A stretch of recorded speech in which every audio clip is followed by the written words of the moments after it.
Bienvenidos a Cultura Cocktail, el podcast de cultura general, entretenimiento y misterio.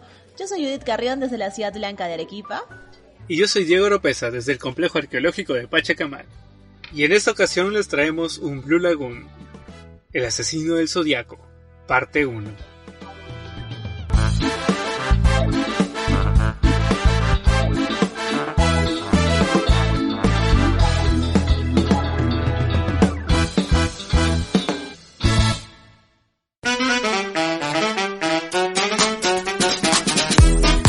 Hola a nuestros queridos oyentes. Queremos compartir con ustedes nuestra emoción y motivación por mejorar la calidad del podcast, tanto en producción como en contenido.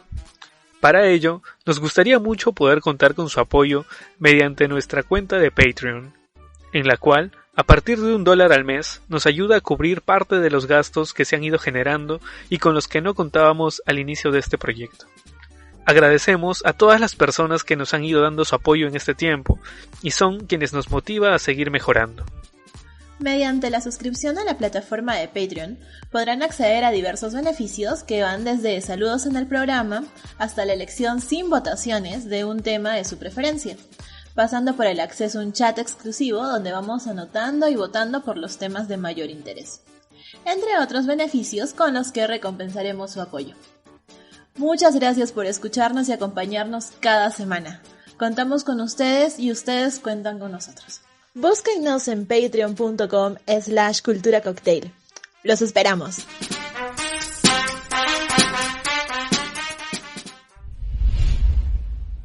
Le damos la bienvenida a nuestro nuevo bebedor social, Visu, y a nuestro nuevo amigo elegido, Andrés Custodio. Muchas gracias por su apoyo y recuerden que ya tenemos contenido exclusivo para Patreons y pueden apoyarnos desde $1 al mes. Y ahora sí, que comience el episodio. Tengo dolor de cabeza desde que maté a un niño. Esto fue lo que dijo en vivo el que sería después conocido como el asesino del Zodiaco. Era el programa del talk show de Jim Dunbar en la cadena americana KBO. En ese momento dijo hacerse llamar Sam y que necesitaba atención médica porque mataba para librarse de unas terribles migrañas que tenía y que le atormentaban. Para entonces ya había cometido 3 crímenes. Y es algo que hemos visto pues en otros casos de asesinatos en serie. De hecho, los primeros que hemos grabado han sido de estos asesinatos o crímenes sin resolver. Y en este caso es donde más se puede ver quizás la personalidad del asesino. Porque aquí vemos a alguien que está en constante contacto con la policía y con los medios. Muy parecido a lo que pasó con el asesino del hacha, ¿recuerdas? O con Jack el Destripador. También, que por cierto sí estaría bueno grabar un episodio de Jack el Destripador después. Estaría muy bueno hablar sobre Jack el Destripador. Y sí, como dices, estábamos hablando de 1969 probablemente cuando pasa esto, cuando llama para el talk show, ¿verdad? A decir que le dolía la cabeza. Sí.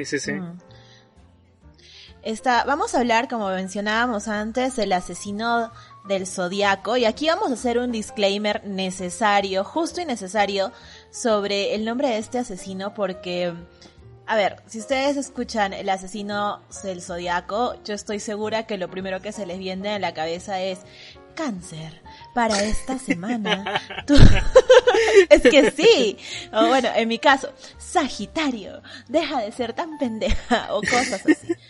Pero sí se te viene a la cabeza eso, ¿verdad? Se te viene a la cabeza el Zodiaco. Yo juraba que elegía a sus víctimas. Claro, yo también. Por sus signos zodiacales. Ajá. O no sé, una vaina así, ¿no? Te juro, hasta yo me lo pintaba tipo... ¿Cómo se llama este? Senseiya, de los Caballeros del Zodiaco. Hasta así me lo pintaba, te juro. Pero resulta que no. Hay otro que sí tiene algo que ver más con el Zodiaco, pero no es este, ¿verdad? Exacto. Digamos que hay 2 asesinos del Zodiaco, al menos 2, digamos, que los oficiales, por así decirlo, que es el primero es que estamos hablando de Chicago, bueno, el de California en general, de fines de los años 60, y el otro es más bien de Nueva York. Por eso al segundo le suelen llamar el asesino del Zodíaco de Nueva York, para diferenciarlo un poco del primero. Aparte de que ocurre pues a fines de los 90, ¿no? Como 40 años después. Claro, y el otro es más reciente.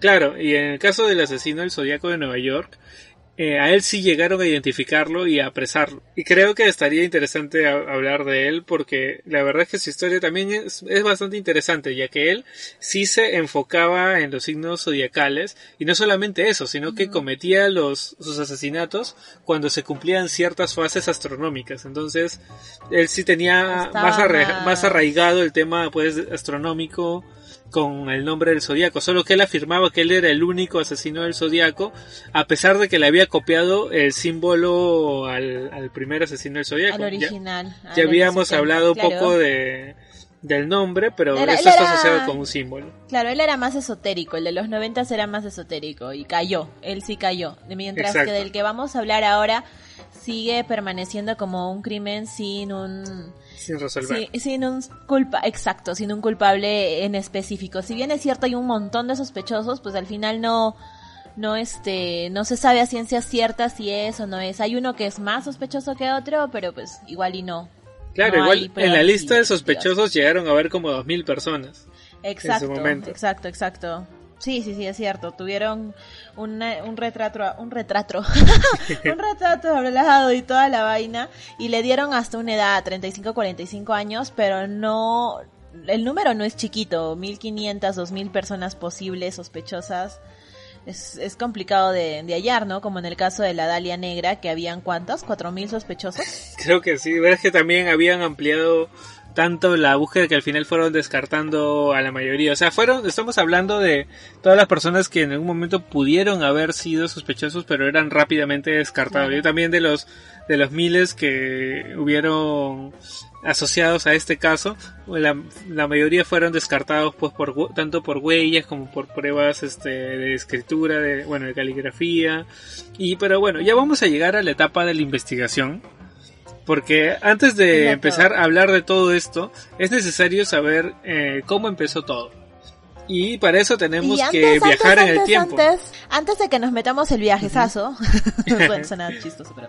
Ajá, expliquemos un poquito. Al final, no es este asesino el Zodíaco por lo del tema esotérico ni nada, sino porque la marca que tiene este asesino es un círculo con una cruz en el medio, que de hecho es la marca, el logo de una marca de relojes llamada Zodiac.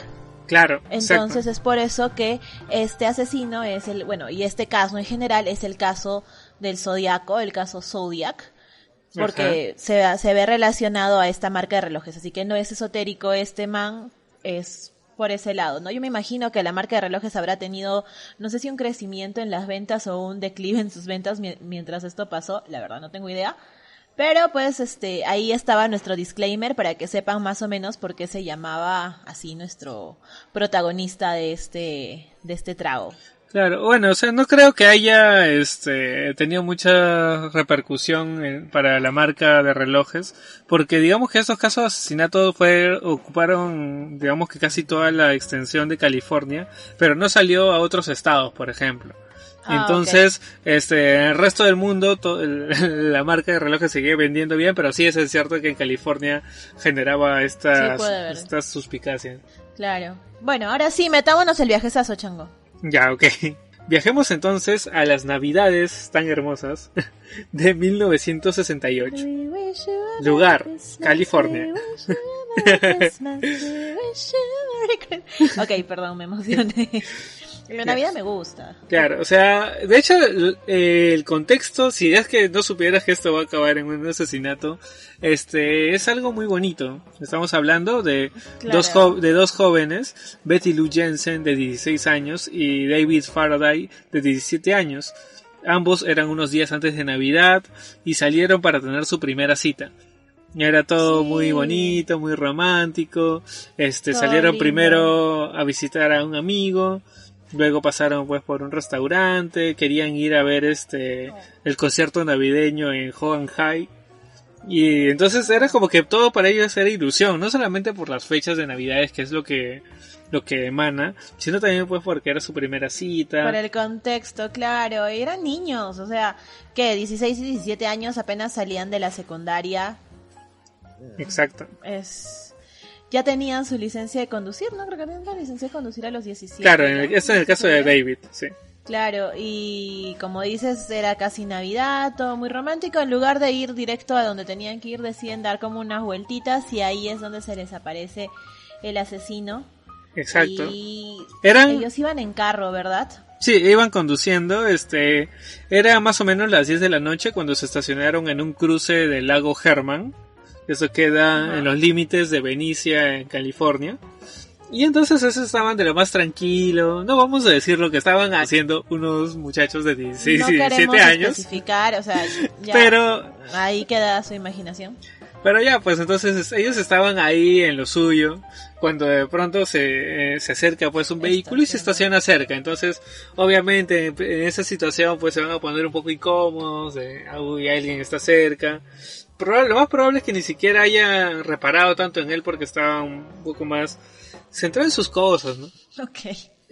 Hasta que el conductor de este vehículo pues baja y se acerca hacia ellos. Y es entonces cuando ocurre la tragedia.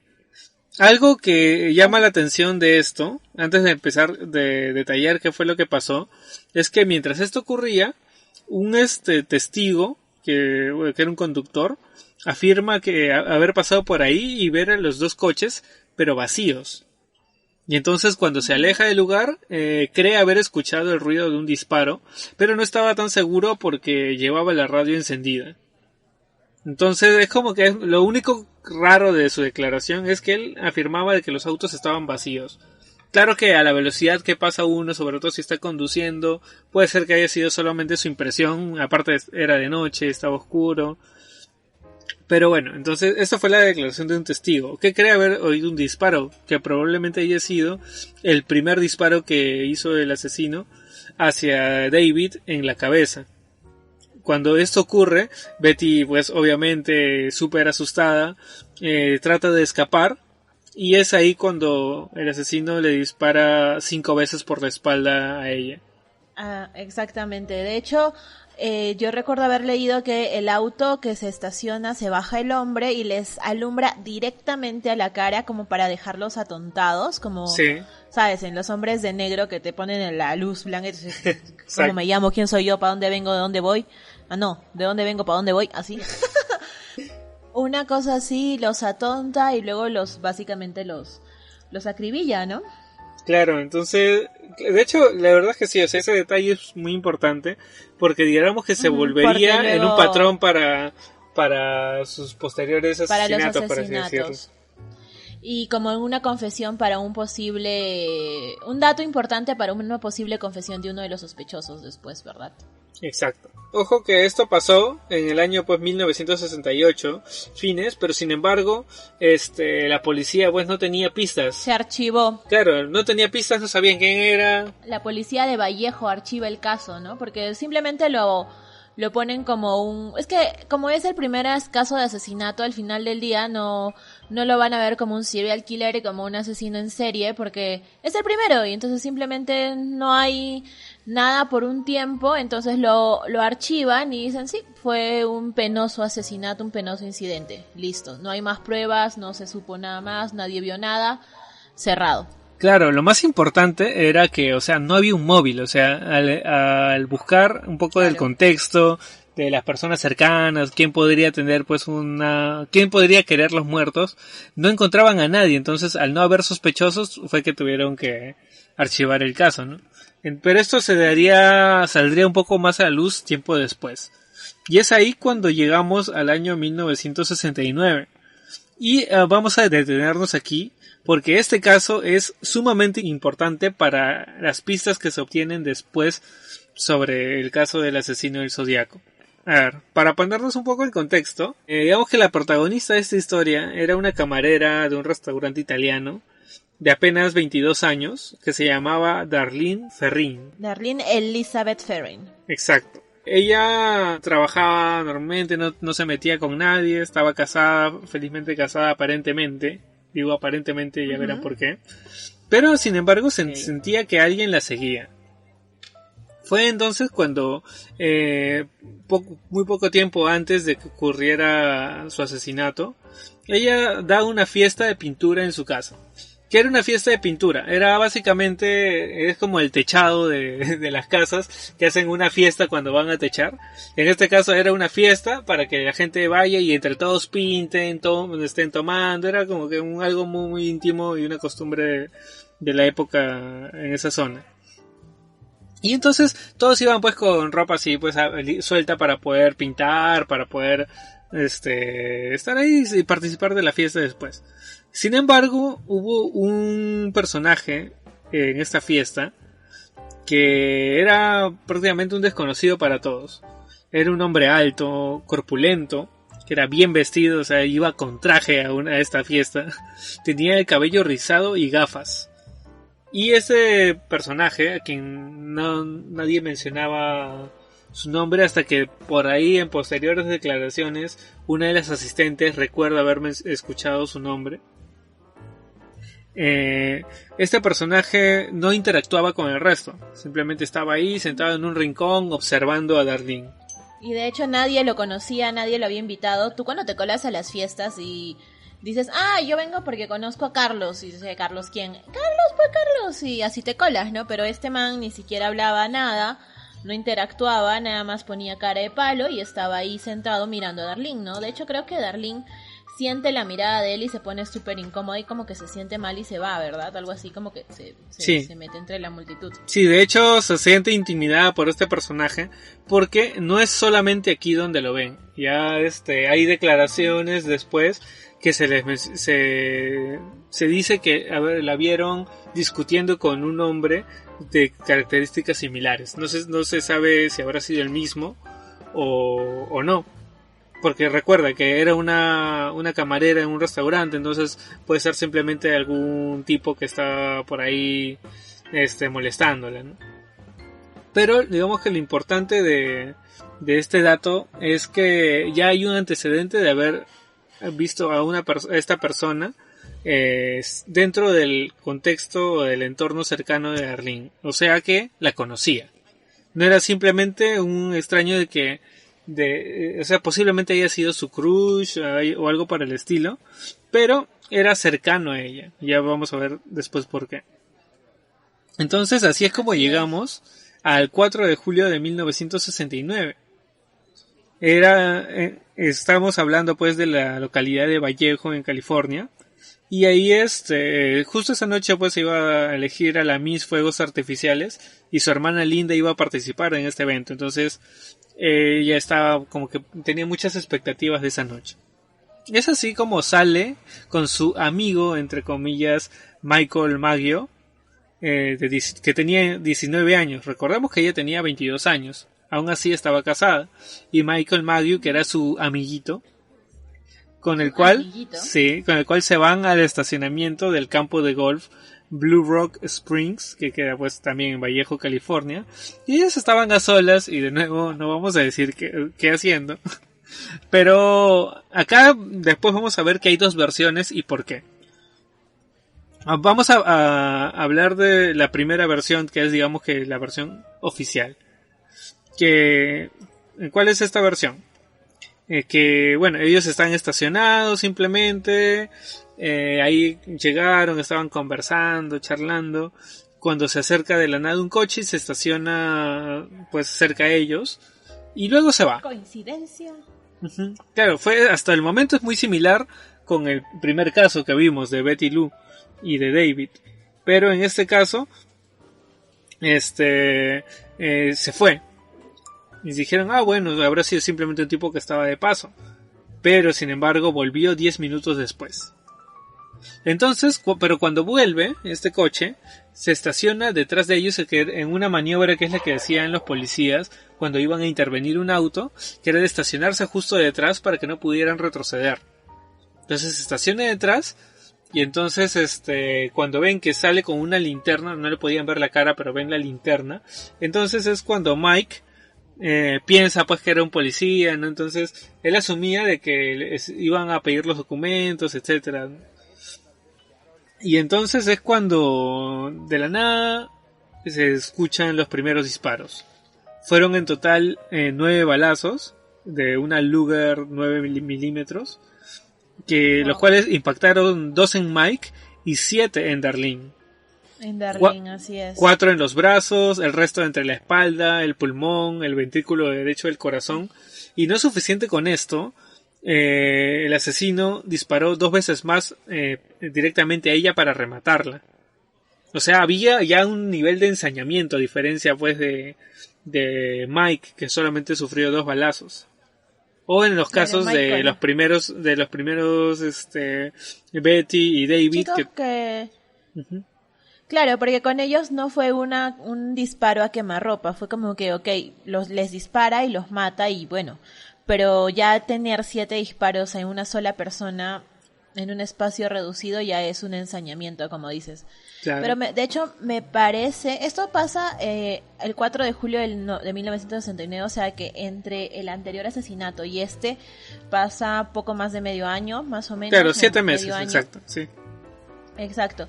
Y me parece haber leído que Darlene muere recibiendo los primeros auxilios. O sea, ella ya muere en el hospital.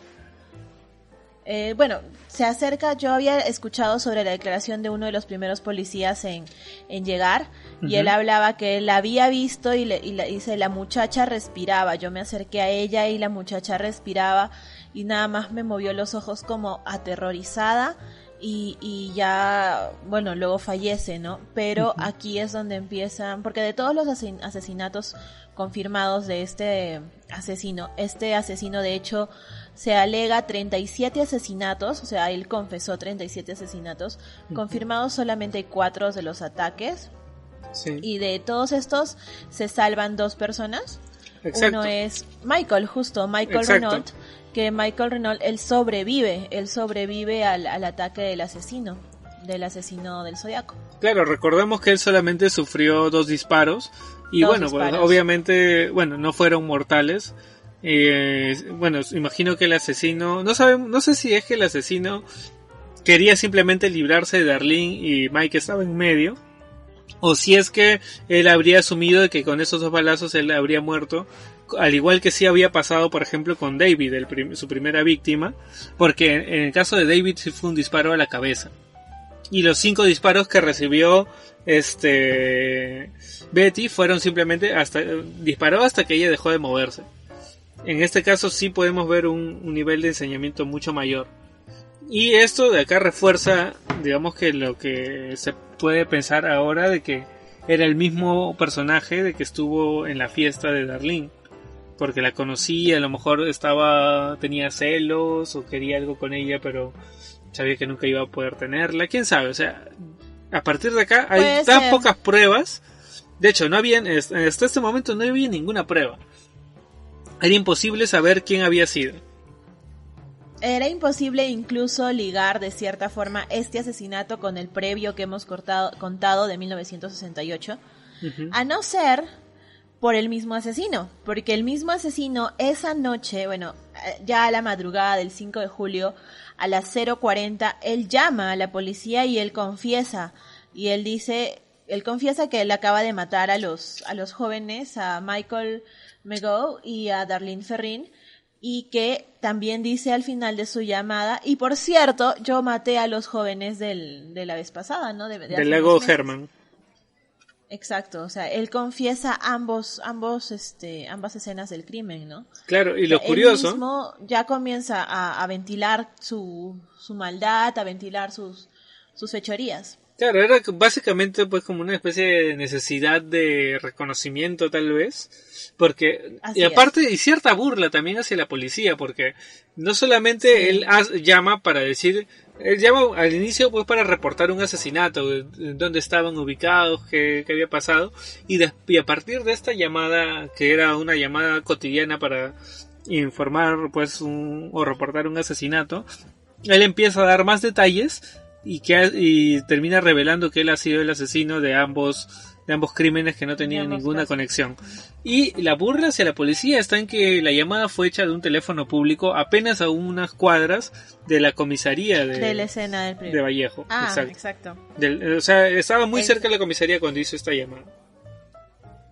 Así es, y de hecho no va a ser la última llamada que hace este asesino, y no es el último acercamiento del asesino a los medios, es el primer acercamiento directo del asesino a la policía, pero no va a ser el último acercamiento del asesino en general, porque luego él, como dices, buscaba reconocimiento, y de hecho para el 1 de agosto de 1969, casi un mes después, menos de un mes después, empieza a mandar cartas, ¿verdad? Exacto, ahí empieza, digamos que todo el show mediático.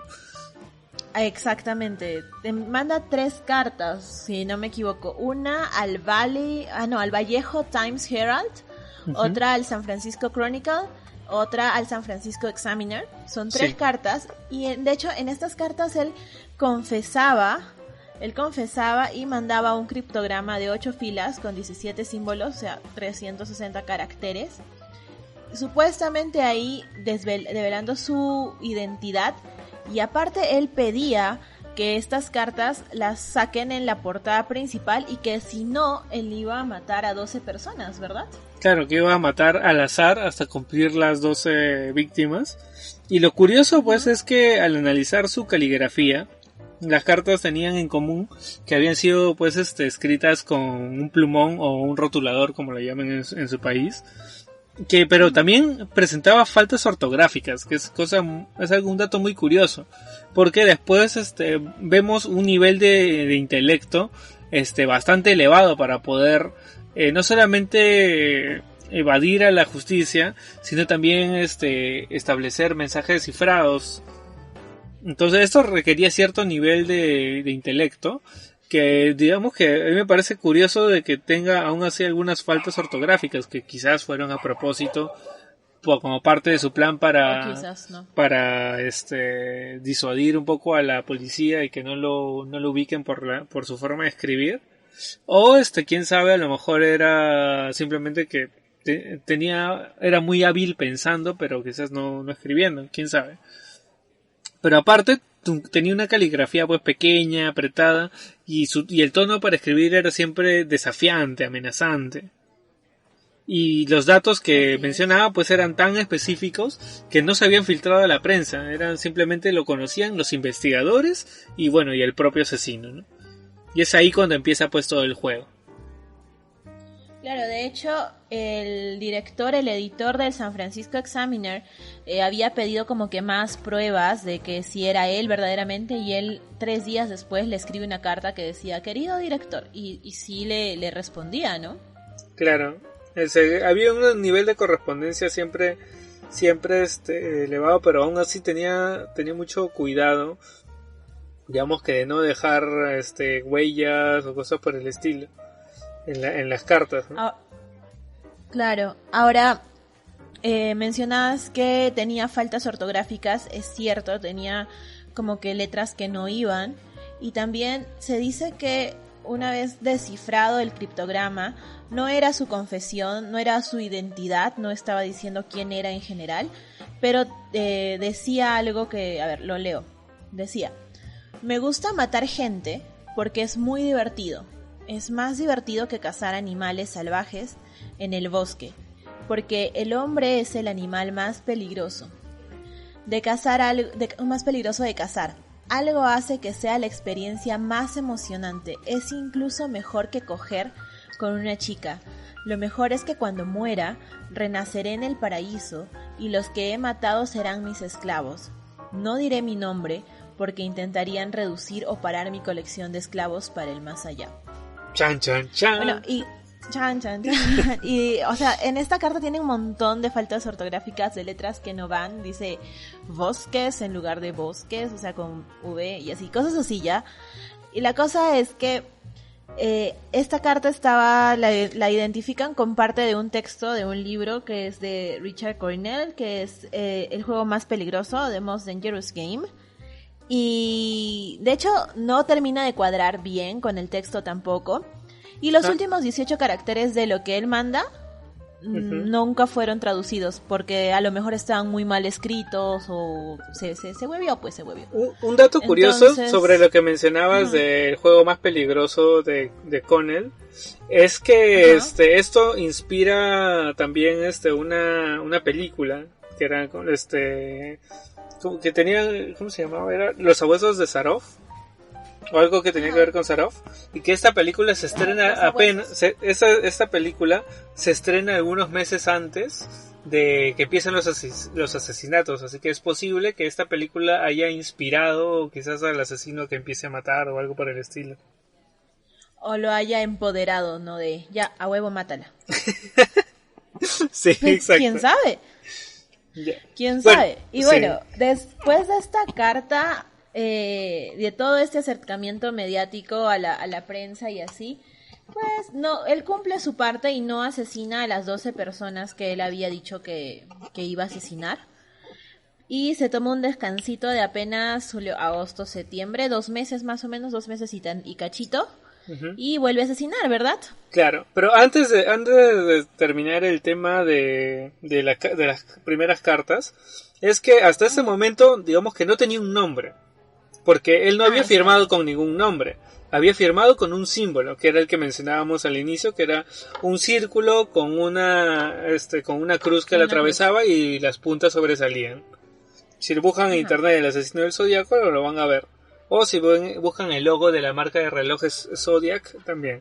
Entonces, aquí hay como que cierta duda de si es que el asesino elige este símbolo sabiendo de que lo iban a asociar con los relojes Zodiac, o si es que la prensa empieza a llamarlo así porque simplemente tenían que buscar un nombre y no solamente decir el símbolo tal, así como pasó con Prince, que tenía un símbolo y que nadie sabía cómo llamarlo y le seguían llamando Prince. Acá también se identificaba con un símbolo y ya empezaron a llamarlo Zodiac porque era lo que hacía referencia. Entonces, a partir de entonces, en las siguientes cartas ya se empieza a presentar como: hola, soy el Zodiaco, o I am the Zodiac.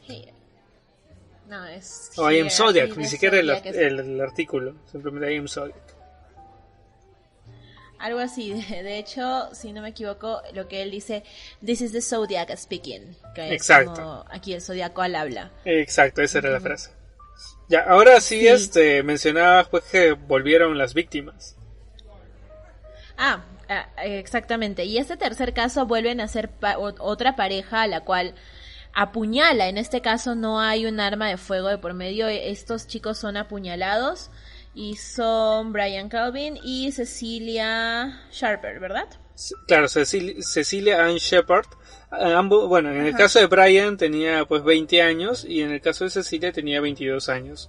Bueno, estos chicos son apuñalados mientras estaban desayunando cerca a lo que ahora se conoce como la Isla del Zodiaco. En ese tiempo no, pero pues, Claro, esto queda en el lago Berryessa y que de hecho estaban tranquilos pues tomando su picnic y todo. Todo bien romántico y... Qué inocentes criaturas. Y ellos son asesinados este 27 de septiembre y de hecho Cecilia, ambos sobreviven al ataque y ambos son llevados al hospital. Cecilia fallece 2 días después por las heridas, eran muy muy graves. Y Brian se convierte en el segundo sobreviviente del asesino del Zodíaco. Claro, algo que llama mucho la atención de este caso es que fue de día, a diferencia de los otros asesinatos de noche. Así y como hubo un sobreviviente, digamos que hay hay más detalles al respecto y también más datos grotescos, porque aquí cuando se les presentó el asesino, no se le presentó simplemente hola vengo a matar o simplemente mostrando la cara, sino que venía digamos que disfrazado, por así decirlo. Es cierto, yo estaba viendo la representación de cómo se disfrazó y perdóneme, pero discúlpeme, parecía un reggaetonero. Es que, no sé, venía con una máscara encima, venía con su bling bling, no mentira, pero traía el símbolo del zodíaco encima pintado. O sea, era una imagen no muy... Era de hecho, era como encontrarte con Jason, pues, ¿no? Era como, tú estás tomando un picnic y ves que se te acerca un tipo con una máscara de verdugo. Ya, yo corro, no sé tú, pero yo corro, yo me voy. Exacto, yo también corro, no sé, no me quedo a preguntarle, señor, ¿está todo bien en casa? O sea, no. Claro, de hecho, ellos no hacen nada. Ellos no hacen nada hasta que ven el arma. Si no hubieran visto la pistola, no hubieran corrido probablemente. Y esto se puede ver muy reflejado, pues, en la película Zodiac. Cuando representan esta escena, digamos que da bastantes luces de cómo había ocurrido esto en base a las declaraciones de Brian, que era que se les acerca un tipo y bueno, ellos al no saber quién era, porque era después de todo un lugar público, no toman en cuenta mucho esto y siguen con normal, están tranquilos, hasta que desaparece su rango visual y vuelve a aparecer, pero ya con el traje digamos que de verdugo, por así decirlo. Y lo curioso era que tenía encima de la capucha esta de verdugo unas gafas de sol, como para que no se vean los ojos. Ajá. Y tenía, claro, el símbolo en el pecho. Exacto, y es como que él se acerca y les dice que es un preso que ha escapado de la cárcel. Ajá. Y que quiere que les dé las llaves del auto y el dinero que tengan para irse a México, porque quiere ir a México. A México. Entonces, Claro, y hasta ahí el man habría pensado que era un asalto así medio extraño, ¿no? O sea, de un tipo medio rarito, ¿no? Claro, eran porque bueno, este tipo está loco. Hace que se amarren entre ellos y una cosa así, y o sea, puede ser, me están asaltando, te voy a colaborar y ya no me mates, pero no, era un asesino. Claro, y es muy curioso ahí que los amarra y después cuando ya les dice que les va a matar, en este caso Brian pide que le mate él primero porque no podía ver cómo la mataba, cómo mataban a Cecilia, ¿no? Entonces, bueno, claro, curiosamente resulta ser él el que sobrevive, pero bueno. Entonces, así es, y de hecho el asesino en este caso deja una inscripción dentro del coche, bueno, afuera del coche. En la puerta del coche, así es.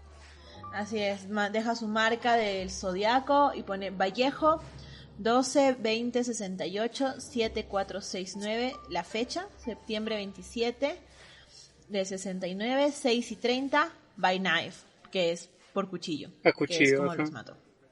Ajá. Y este se convierte en el tercer caso comprobado y bueno, como se dice, también,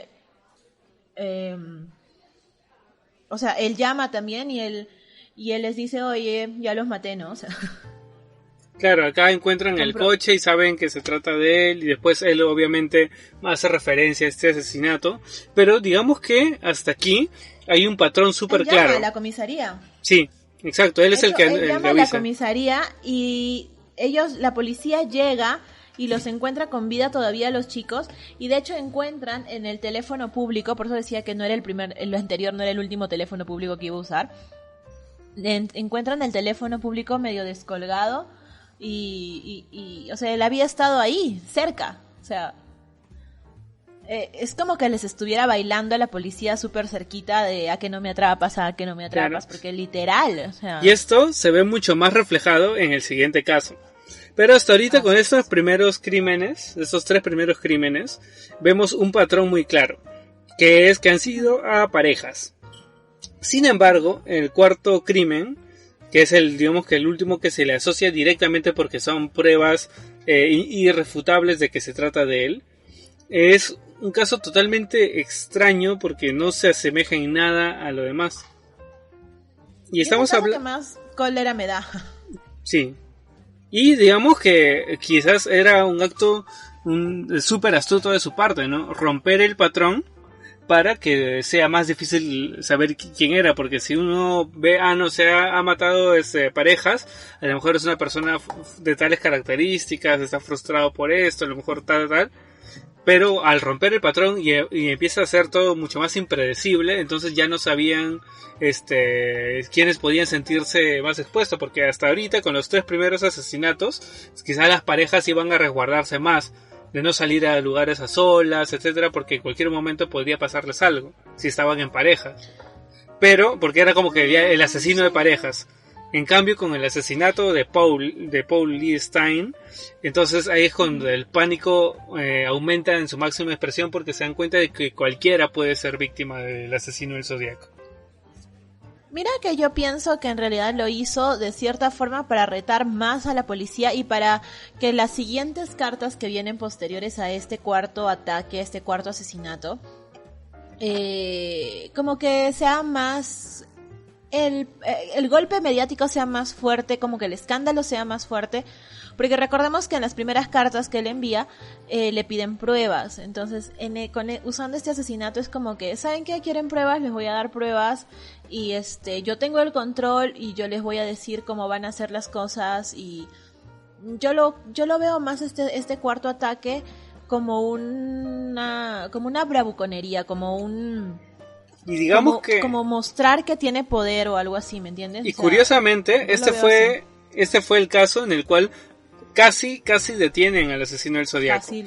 Sí, y ahora para explicar un poco del por qué digo esto, Paul Lee Stein, que es digamos que la víctima de su cuarto crimen, él era un taxista. Entonces, en este caso el Zodíaco toma el taxi y le da una dirección. El conductor conduce todo como de costumbre, era apenas su tercera carrera al día, así que tenía muy poco dinero como para que puedan decir que se trataba de un robo.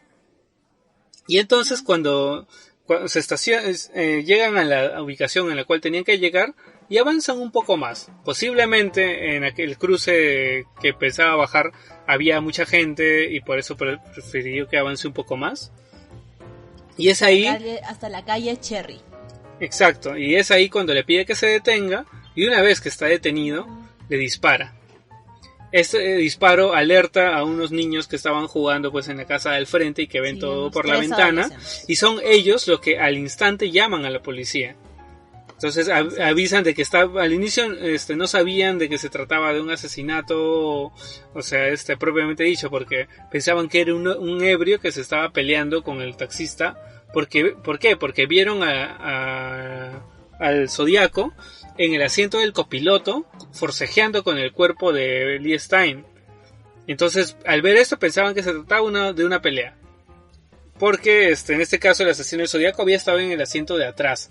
Y después de haber disparado contra él, se baja, sube al asiento de adelante.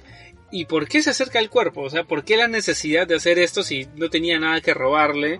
Y es ahí cuando es ahí cuando se dan cuenta después el por qué, con la siguiente carta. Ahora, después de haber cometido este asesinato, se va tranquilamente, pero aquí digamos que un error de información fue lo que evitó de que capturaran al Zodíaco. ¿Por qué?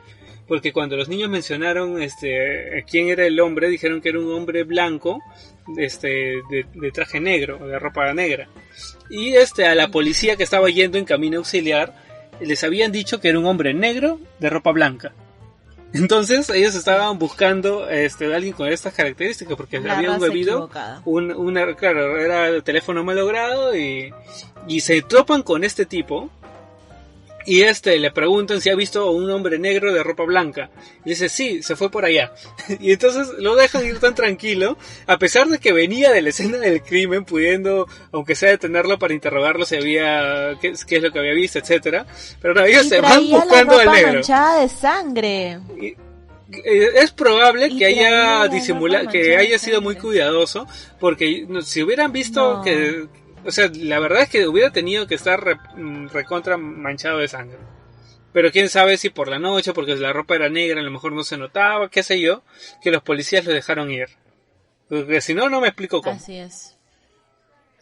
Ahora, lo que tú mencionabas del por qué es que se acerca al cuerpo, hay que decirlo de una vez, es porque le quita un pedazo de la camisa a Paul Stein, que de hecho luego la va a mandar como parte de las pruebas, como diciendo, sí, yo lo maté y aquí está parte de la camisa. Y como dices, fue una Un error de información. De hecho, no solo lo pararon esos policías, sino que otro policía lo vio pasar y lo vio entrar a una casa, a subir unas escaleras que llevaban a una casa, y él no dijo nada porque le dijeron que estaban buscando un hombre negro. Exacto, y ahí fue cuando ya le pierden el rastro y estuvieron demasiado cerca de capturarlo esa noche. Que fue, por cierto, un 11 de octubre de 1969 en Presidio Heights, que queda en San Francisco. Así es. Y de hecho, días después, una semana para ser exactos, menos de una semana, 3 días, él vuelve a mandar una carta y ahí él cuenta que... Ahí es donde manda la carta con el pedazo de esta camisa que mencionábamos y él dice, ¿no? Que, ¿saben qué? Pudieron haberme atrapado, pero no lo hicieron. Y es ahí cuando digamos que la investigación se vuelve mucho más audaz, empiezan a ocurrir otros crímenes que se asocian también al asesino del Zodíaco, aunque no están comprobados. Hasta el momento solamente estos 4 crímenes han sido los comprobados. Y vamos a dejar pues el episodio por acá. Copycats. Exacto. Es muy probable que haya sido algo por el estilo. Pero vamos a dejar el episodio, bueno, esta primera parte hasta acá, y en la siguiente semana que vamos a tocar la segunda parte, vamos a detallar un poco más sobre todo el tema de el resto de la investigación, los sospechosos y el resto de crímenes que están asociados. Exacto. Porque hubieron más criptogramas, hubieron muchos datos, y sobre todo lo más importante acá es tratar de descifrar quién fue el asesino del Zodíaco, porque hay más de un sospechoso que digamos que encaja con todo el perfil. Así es, y incluso con los retratos hablados, porque los chicos estos que llaman a la policía más o menos lo vieron y con ellos hacen un retrato hablado, y por ahí van a salir muchas más teorías y muchos más acercamientos acerca de quién podría haber sido la persona que asesinó a tantas parejas y, bueno, a este taxista. Exacto. Y bueno, así que como siempre, vamos ahora a nuestra sección de recomendaciones. Dime, Judy, ¿hay algo que nos quieras recomendar? No sé si relacionado con el tema o algo al azar. Mira, yo les voy a recomendar algo que no está, no sé si tan relacionado con el tema. Tenía en mente recomendarles una serie, no tiene mucho que ver, pero trae asesinatos y cositas así y es muy buena. Yo recién me he puesto al día y para cuando ustedes estén escuchando este episodio ya francamente creo que todos la deben haber visto. Se llama Elite. ¿Ya? ¿La has visto? Esta ya serie no, yo todavía no, pero la tengo en mi lista. Tienes que verla. Okay. Yo me estaba resistiendo a verla. Sale Dana Paola y salen 2 de los actores de La Casa de Papel. ¿Ah, sí? ¿Quién es? Así es, salen Río y sale Denver. Yeah. Entonces, chéquenla. Es como una versión light de RBD, perdón, no sé si de RBD o de Rebelde Way, pero trae su picantito. Es como una mezcla con 13 Reasons Why, como la de esta chiquita que se mata. ¿De 13 razones por qué? Ajá, 13 razones, esa. Es como una mezcla entre RBD y eso, y la verdad, yo no le tenía mucha expectativa, pero me vi las 2 temporadas creo que en 2 días, y el día de hoy he estado viendo la 3ª temporada, así que está muy buena. Trae cosas que uno no se espera y te vas haciendo como que ideas de quién fue, como en Clue, a ver quién fue quien mató a tal. Y de hecho, dentro de los primeros capítulos de cada temporada te dan la temática. En esta temporada se murió tal, en esta otra temporada está desaparecido tal, y en esta otra temporada se muere tal persona, y algo así. Y durante todos los capítulos vas viendo flashbacks y vas viendo como que el presente que es durante la investigación y está cool. Véanla, las 3 temporadas están en Netflix y a mí me ha gustado, la verdad. O sea, esa era mi recomendación para series, ¿no? Tengo una recomendación de un libro, pero se los recomiendo después. Primero vean Elite. Ya, genial. De hecho, ya lo tenía en mi lista, así que bueno, voy a ver y a ver qué tal.